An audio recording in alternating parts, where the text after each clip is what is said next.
the People's Assembly against austerity since its conception. He's the National Secretary of the People's Assembly against austerity, Sam Fairbairn.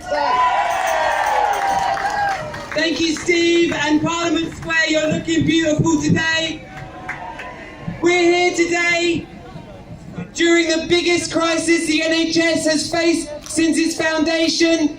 We're here today because the Red Cross has declared a humanitarian crisis in the NHS, because wait times have reached the worst in history, because hospital departments are shutting down up and down the country. We're here because patients are dying in corridors, and because the NHS staff are overstretched, underpaid, and they can't cope anymore. We're also here today because what is this government doing about all of this crisis? Nothing is the truth. They are doing nothing to address this crisis.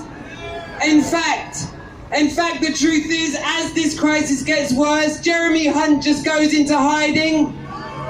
Theresa May just lies her way through interviews and doesn't address the issue. And the government is actually planning on cutting a further 22 billion from the NHS budget. We're here to say that's not good enough, that's a disgrace. We're here today because the truth is the Tories are deliberately driving our NHS into the ground. They're deliberately breaking it up. They're deliberately creating this crisis so that they can privatise it, sell it off to their mates in the corporations and in the big business. What more evidence do you need than this, than when Theresa May refuses to keep the NHS out of any trade deal with America and with Trump?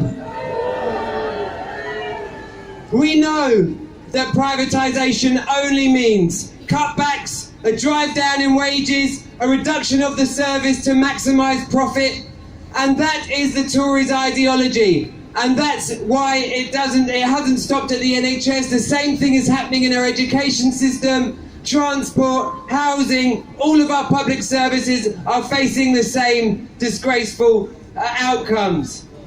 They say that the state has no money to do these things, but it's very, very simple. You tax the corporations, more, not less. You clamp down on tax avoidance. You scrap Trident and stop waging wars. This is a very, very simple way that we can properly fund our health service and all the other things that people need. And now we have a choice. We either keep the Tories and lose our NHS, or we keep the NHS and lose the Tories. And friends, today is just the start. It has to be just the start of a massive campaign. We can't just go home after today. We need to get involved with our local health campaigns. We need to get involved with our local People's Assembly groups. And we are going to be organising a day of action, of direct action and all these kind of things on the NHS's birthday on the 5th of July. So look out for that. Thanks very much. I'll see you later.